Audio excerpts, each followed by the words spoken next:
Corintios, capítulo 3, versículo 18. Segunda carta de Pablo a los Corintios, el capítulo 3, solamente el versículo 18. El versículo 18 es el último verso de ese capítulo. Qué bueno que se ha orado por la palabra. Eso es muy importante y muy alentador para todo predicador, ya que entendemos que necesitamos la oración y más la oración del pueblo que va a recibir la palabra de Dios. Vamos a leer entonces en el nombre del Señor.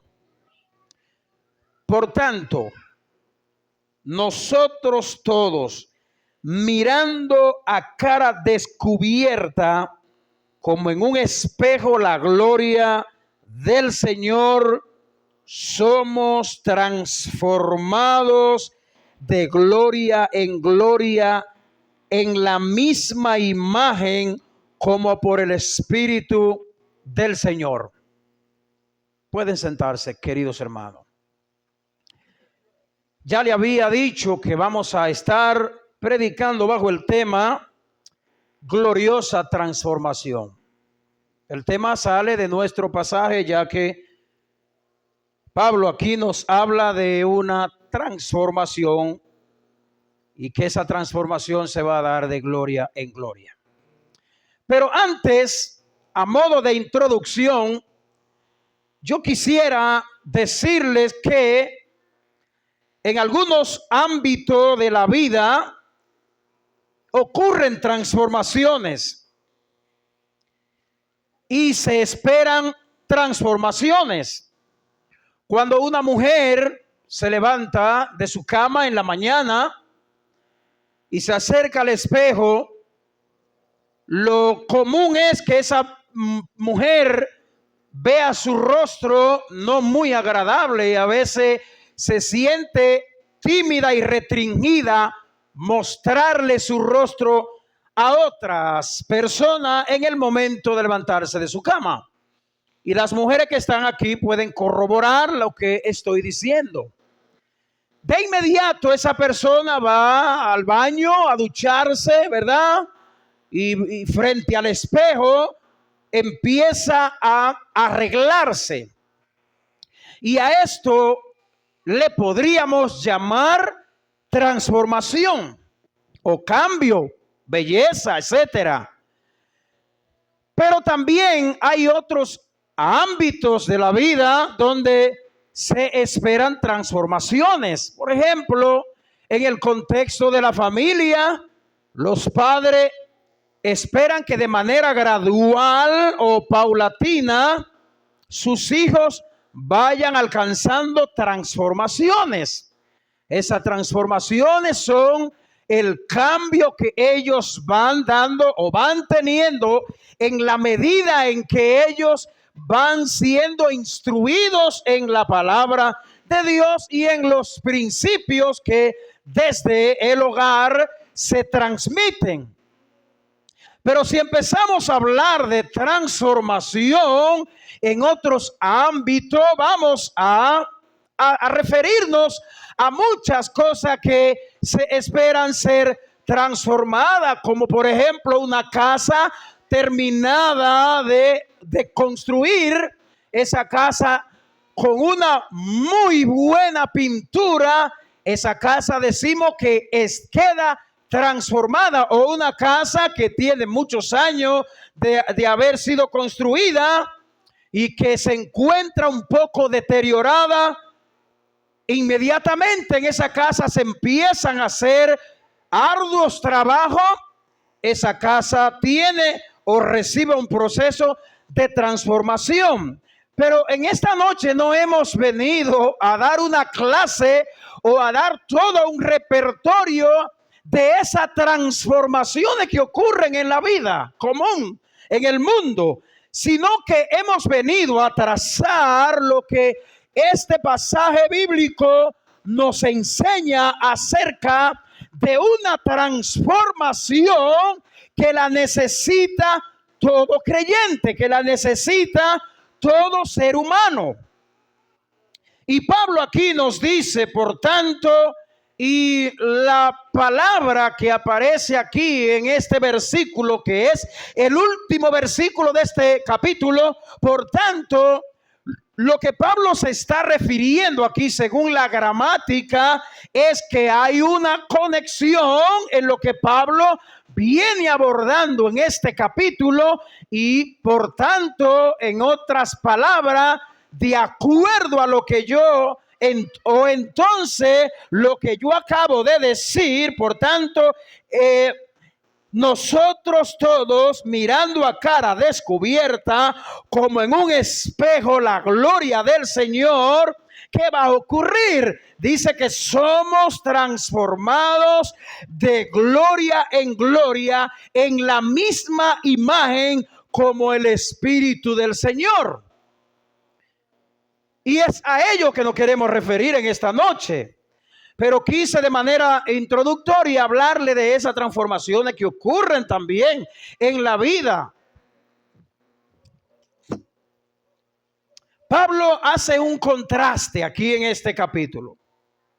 Un contraste o contrasta la gloria del antiguo pacto, como podríamos llamarle, o el Antiguo Testamento, o refiriéndose al pacto mosaico, como usted quiere entenderlo, la ley. Pablo hace aquí un contraste entre el nuevo pacto y el antiguo pacto. Ambos, dice Pablo, que eran gloriosos. Si nosotros examinamos la Biblia a lo largo del Antiguo Testamento, nos vamos a dar cuenta que el pacto antiguo era un pacto glorioso. Vemos a lo largo del Antiguo Testamento Dios llamar hombres que fueron transformados, hombres que dejaron huella. De hecho, el autor anónimo de Hebreo dedica un capítulo completo para referirse a aquellos hombres del Antiguo Testamento como hombres que dejaron grandes huellas atrás, y es el capítulo 11 de Hebreo. De manera que cuando tenemos que referirnos al antiguo pacto, tenemos que entender que el antiguo pacto era glorioso, pero Pablo hace un contraste entre ambos pactos, el Antiguo Testamento o antiguo pacto y el nuevo pacto que trajo nuestro Señor y Salvador Jesucristo. Aquella fue muy gloriosa, y aquí nos referimos al antiguo pacto, valga la repetición. Del mismo instrumento de ella, Moisés tenía gloria, pero su gloria era una gloria imperfecta, ¿verdad? Una gloria temporal. Como Moisés, el rostro de él en un momento le brillaba cuando baja del monte Sinaí. Vemos que esto es parte de la gloria del antiguo pacto, y uno ve cosas asombrosas y uno se asombra cuando uno lee en la Biblia la historia de Elías con sus grandes hazañas, cuando uno ve en la Biblia las grandes hazañas de David, cuando uno ve en la Biblia las grandes hazañas de los hombres de Dios del Antiguo Testamento. Uno dice que que el antiguo pacto era glorioso, ¿verdad? Y cuando uno va a la Biblia, por ejemplo, en el libro de los Salmos, Salmo 19, Salmo 119, vemos las expresiones de esos autores referirse a cómo Dios trajo gran transformación a la vida de ellos. Uno le queda decir que el antiguo pacto era glorioso, pero el nuevo es más glorioso. Y cuando hablamos del nuevo pacto, nos estamos refiriendo a Cristo Jesús. Pero no así la gloria de la nueva dispensación y de su Mesías, que aquí nos estamos refiriendo a nuestro mediador, que es entre Dios y los hombres, Jesucristo, hombre, cuya gloria contemplamos y reflejamos cada uno de los que estamos aquí y todos los creyentes que en Cristo han sido salvados. Han reflejado la gloria. ¿Y qué gloria? Han reflejado el perdón de Dios. Han reflejado la transformación de Dios en sus vidas. Y es que nuestro pasaje que acabamos de leer, versículo 18, habla de cosas que son muy maravillosas. Y es referente a esta gloriosa transformación que vamos a considerar algunas cosas que este pasaje se refiere. Y nos vamos a dar cuenta cuán glorioso es el nuevo pacto en el que tú y yo estamos emergidos, en el que tú y yo estamos involucrados, mis queridos hermanos. Y dicho sea de paso, lo primero es que en este pasaje vemos textualmente que Pablo nos habla de una transformación, y eso es lo primero que veremos. Y quiero decir que el término transformación o transformado que Pablo utiliza aquí es el mismo que usa Marcos en el Evangelio de Marcos capítulo 9 versículo 2, y es el mismo término que Pablo también utiliza en Romanos 12:2. Vamos a ver. Marcos capítulo 9 versículo 2 dice: 6 días después Jesús tomó a Pedro, a Jacobo y a Juan y lo llevó aparte solos a un monte alto y se transfiguró. Ahí está la palabra, se transfiguró delante de ellos. Y todos creo que conocen ya ese acontecimiento cuando Jesús se transfiguró delante de los discípulos que menciona este pasaje bíblico. Esa es la misma palabra que usa Pablo, pero también Romanos capítulo 12 que Pablo utiliza, dice que transformado por medio de la renovación de vuestro entendimiento para que comprobéis cuál sea la buena voluntad de Dios, que es agradable y perfecta. No se refiere a la regeneración, y esto es importante aclararlo, porque esta transformación a la que Pablo se refiere, a la que se refiere Marcos, Pablo aquí está lejos de hablar de una transformación que se refiere a la regeneración que ha recibido todo creyente el día que se convirtió, el día que fue atraído por la gracia de Dios a servirle al Señor. No, no es ese, sino que esta transformación va acompañada de esa nueva regeneración que hemos recibido, y esa transformación va a lo largo de toda la vida cristiana. Así que Pablo aquí no se está refiriendo a la regeneración, porque ya tú y yo hemos sido regenerados instantáneamente. Desde que creímos en Cristo fuimos regenerados. En otras palabras, fuimos perdonados o recibidos en gracia. Esa es una obra instantánea que Dios lleva a cabo en todo creyente. No es un proceso largo que tenemos que esperar 20 años para que esa persona experimente la regeneración en su vida. No, hermano, inmediatamente un individuo viene a Cristo en arrepentimiento y fe, recibe la regeneración, o lo que la Biblia llama, en otras palabras, el nuevo nacimiento. Esto es lo que la Biblia llama la santificación paulatina y constante que los cristianos vamos recibiendo a lo largo de nuestra vida cristiana. Es a eso que se refiere. Es al desarrollo de nuestra nueva vida en Cristo. Es al desarrollo que vamos recibiendo a lo largo de nuestra vida. Y Pablo también se incluye aquí. Note que Pablo también se menciona aquí como esa persona que no ha alcanzado la perfección y que por ende necesita la transformación continua en su vida. Otra cosa que veremos es el modelo de ella, el modelo de esa transformación es la gloria del Señor. Es transformación gradual, hemos dicho, es una transformación continua, no debe parar. Si usted no lo sabía, hermano, los cristianos no deben parar de ser transformados, de ir siendo transformados a lo largo de su vida. la gloria de su carácter.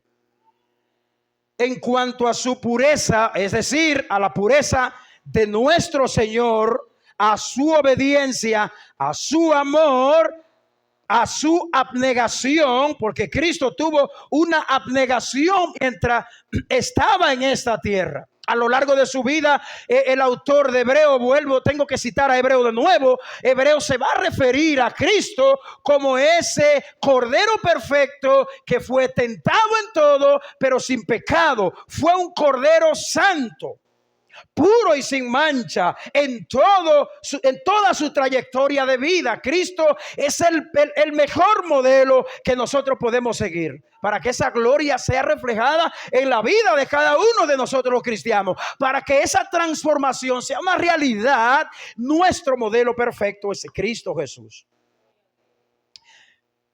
Este modelo perfecto tiene una gloria que es insuperable. Es una gloria que es insuperada. Nadie pudo y ha podido superar la gloria de nuestro Señor Jesucristo. Por eso que Cristo en su tiempo, en su ministerio, muchos se asombraban con Cristo. Algunos decían: ¿qué doctrina es esta que tiene este hombre? O ¿qué autoridad es esta que al mar lo manda que se calle y obedece, al viento que se detenga y se detiene? ¿Quién es este? Algunos quisieron apuntar a Cristo, acusarle, y no hallaron en él. Fue la palabra que expresada por Pilato cuando Cristo fue llevado ante Pilato: es que yo no encuentro ningún delito en este hombre.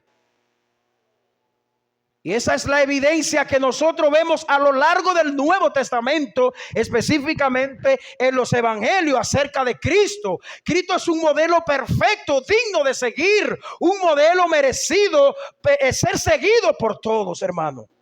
Ese es nuestro Señor Jesucristo. Es el modelo digno, el modelo único y suficiente que nosotros debemos seguir. Y esa es una de las razones por la que solamente Cristo puede ser el Salvador. Esa es la razón por la que solamente por la fe en Cristo un pecador puede ser salvo. No existe ninguna obra de caridad que puedan garantizarle la salvación a ningún pecador. Una tercera cosa: los sujetos de esa transformación, ¿quién usted cree que son? Somos nosotros. Esto es cada uno de los creyentes. Todo carácter está en constante experimentación de crecimiento y cambio. Algunos cambios tienen que ir dándose en nuestras vidas, hermano. Si pensamos en 2, 3, 4 años atrás en su vida, o si cada uno de los que estamos aquí escogemos un cuaderno y un lápiz para hacer algunas revisiones de nuestra vida pasada y ver si realmente Dios ha ido cambiando y transformando nuestro carácter, cada uno de nosotros se dará cuenta que sí o que no. Porque si somos sinceros, vamos a decir: realmente he crecido en esta área de mi vida, en carácter, o realmente me han pasado los años, pero no he logrado crecer en aquella o tal área de mi vida. Así que todo carácter de todo cristiano se espera que regularmente se vayan dando algunas transformaciones en la vida de cada uno de nosotros. Y esa transformación tiene que ser acentuada, tiene que ser confirmada para bien o para mal. Con esto quiero decir que nosotros estamos en constante transformación, aunque no querramos, sea para bien o sea para mal. Hay gente que, por ejemplo, cambia para mal. En vez de ser más humilde, es más orgulloso. En vez de ser más amoroso, es más repelente. En vez de ser más entregado o abnegado, es todo lo contrario. Esa es una transformación negativa, pero hay transformaciones en la vida de cada uno de nosotros los cristianos que podemos decir: wow, pero fulano o fulana se han cambiado. Una persona que era tan grosera al hablar, o cuando tenía que referirse o responderle a alguien que le hablaba mal, había que quitarse de en medio. Pero mira, ha cambiado realmente. Esa no es fulana, ese no es fulano, es verdad que ha cambiado.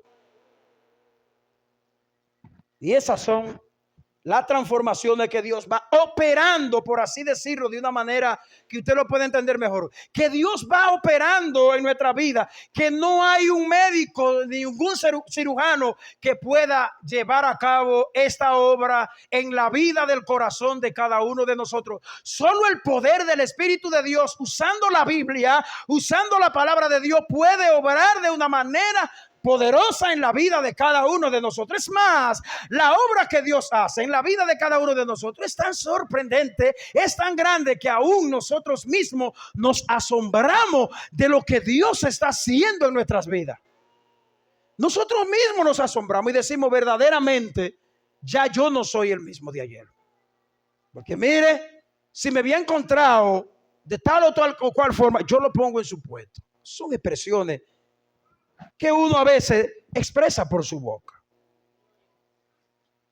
Así que el incrédulo se prepara para el infierno. Esa es una realidad, hermano. Sin embargo, los creyentes se preparan para una esperanza gloriosa con Cristo. Todo el mundo en la vida se está preparando para un futuro. Sí, todo el mundo en la vida se dirige hacia un futuro. Porque la vida en esta tierra es transitoria, es breve. Y aunque querramos o no, un día tendremos que pasar el umbral. Con esto me refiero que un día tendremos que dejar este mundo físico y cerraremos los ojos y ya no existiremos más físicamente como lo existimos ahora. Así que todo el mundo se prepara, todo el mundo lucha por una transformación. Los inconversos se preparan, pero su preparación no es una preparación o una transformación que lo lleva hacia la eternidad con Cristo, sino todo lo contrario. Solo Cristo puede apreciar la gloria, solo Él la desea en cada una de nuestras vidas. Y es Dios que pone en cada uno de nosotros los creyentes ese deseo, hermano. Pablo lo dice en Filipenses capítulo 2, me parece que versículo 12 o 13. Que es Dios quien produce en nosotros el querer como el hacer por su buena voluntad. El deseo de orar, el deseo de estudiar la Biblia, el deseo de servir, el deseo de perdonar. Son obras netamente del Espíritu de Dios en la vida de cada uno de nosotros. Jamás podremos cada uno de nosotros manifestar este tipo de transformación a menos que Dios no la haga en nuestras vidas. Y Él tiene el principio de esa vida gloriosa. La tiene Cristo, por ende nosotros debemos acudir a Él. Esa es la razón por la que nosotros debemos ser tan cristocéntricos. Si hay una razón por la que nosotros debemos ser tan cristocéntricos, y con esto me refiero al amor que tenemos a Cristo, cuánto lo apreciamos, cuánto apreciamos su palabra, a esto me refiero. Y es un privilegio, hermano, es un privilegio de cada uno de nosotros. Hermano, ser semejante a Cristo, ser transformado por Cristo, es el privilegio más grande que puede tener cualquier ser humano. Otra cosa es el instrumento. ¿Cuál es el instrumento que Dios usa para ese cambio, para esa transformación? ¿Estamos nosotros detrás de ese instrumento que Dios constantemente está usando para nuestra transformación diaria, hermano? Que es una transformación diaria. Usted puede salir de una semana de ayuno donde usted se encierre en un lugar donde esté orando que no, el sol no le dé, y usted sale de allí creyendo que puede durar 3 meses sin mirar la Biblia. No, es una transformación que va diariamente. La gracia de Dios necesita constantemente equiparnos a cada uno de nosotros los creyentes para los nuevos desafíos que vamos a enfrentar en este mundo caído, en esta vida, hermano. El instrumento que Dios usa es como un espejo, dice Santiago. O vamos a decir, parecido a un espejo. Por eso los versículos del 23 al 25 en Santiago capítulo 1 dicen lo siguiente. Dice: mas el que mira atentamente en la perfecta ley, la de la libertad, y persevera en ella, no teniendo no siendo oidor olvidadizo, sino hacedor de la obra, este será bienaventurado en lo que hace. Si alguno se cree religioso entre vosotros y no refrena su lengua, sino que engaña su corazón, la religión de tal es vana. Fíjese que el instrumento que Pablo se está refiriendo es el instrumento de la palabra de Dios. Si yo le pregunto a usted, ¿qué es lo que un agricultor utiliza para amolar el hacha, el machete y otras cosas? Usted no me va a decir que es un palo que utiliza. No. Usted no me va a decir que utiliza un galón de agua, lava la herramienta. No, tampoco. Usted me va a decir que utiliza una lima. Sería una locura ver a alguien coger este pote y amolar una hacha, ¿verdad que sí?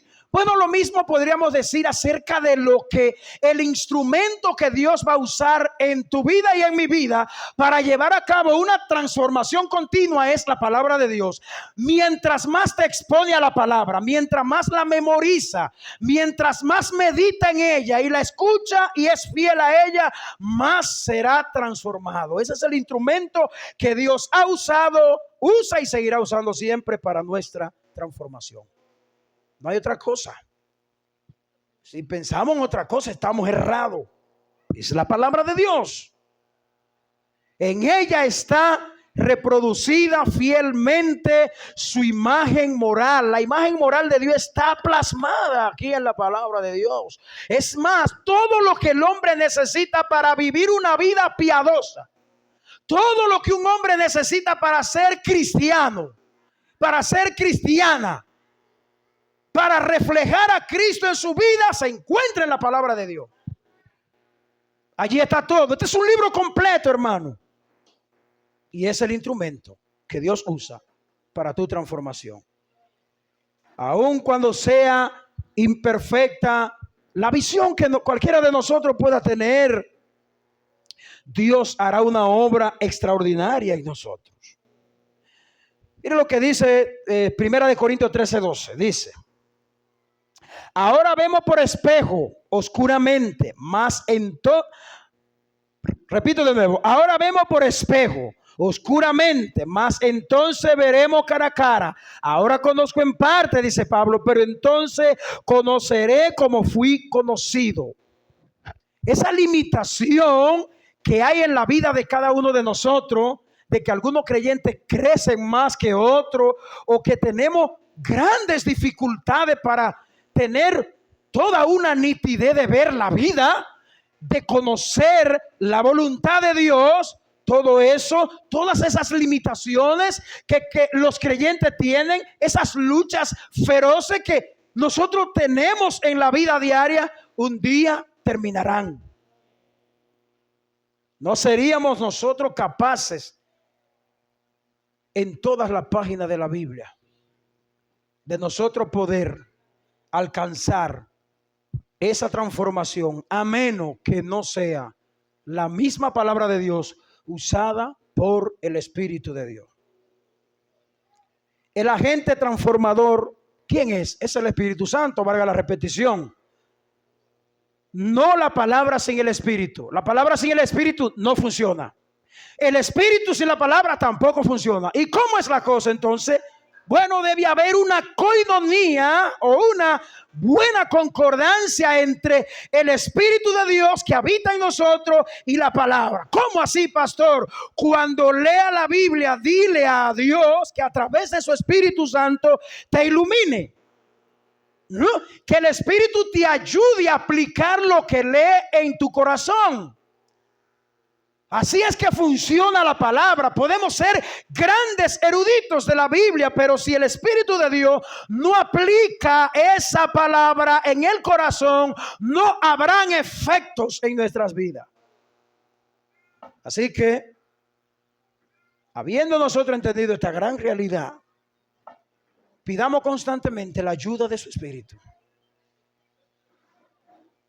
En último lugar, y con esto voy a concluir, el obstáculo que Dios quita en nuestra vida es como un velo. Ya lo vimos a cara descubierta. La ignorancia, el pecado, la preocupación son obstáculos que se interponen en nuestras vidas muchas veces, hermano. Y son una de las cosas que nosotros menos procuramos que seamos liberadas de ella. A veces nosotros decimos: oh Señor, yo quiero un gran ministerio. Oh Señor, yo quiero ir a tal nación a predicar tu palabra. Pero hay una nación que Dios quiere visitar de cada uno de nosotros, y es la nación de nuestros corazones. Primero nuestras vidas. Y ese obstáculo es quitado. Como velo impide a muchos mirar la gloria del Señor. Si hay una razón por la que tú y yo no podemos ver la gloria de Dios cuando nos sentamos a leer este libro, es por el velo que hay en nuestras vidas, hermano. Bendito es el nombre del Señor. Miremoslos a Él cara a cara. No apartemos nunca de Él nuestros ojos. Nos parecerá que nada aventajamos y como que no estamos cambiando y que es imposible y que hay demasiadas dificultades. Así parecerá el cambio en cada uno de nosotros, pero otros van a ver ese cambio en tu vida. Hay cosas que tú no la ves en ti, pero otros la ven. De verdad, hermano, hay cosas que en tu vida se están dando y tú mismo no la puedes ver, y otros de repente la ven en tu vida. Pero si de algo nosotros debemos estar seguros, confiados, es que un día vamos a despertar siendo transformados, no de gloria en gloria, sino transformados hasta la meta que Dios se ha trazado para cada uno de nosotros. Que el Señor te bendiga y que el Señor te guarde. Padre, muchísimas gracias. Nos sentimos muy, pero muy agradecidos de ti, Señor, por todas las cosas gloriosas y maravillosas que tú haces en nuestras vidas y estás haciendo. Ayúdanos, Dios, a seguir creciendo en la gracia y el conocimiento de nuestro Señor y Salvador Jesucristo. Oh, muchísimas gracias, Padre, de todo corazón, Padre amado.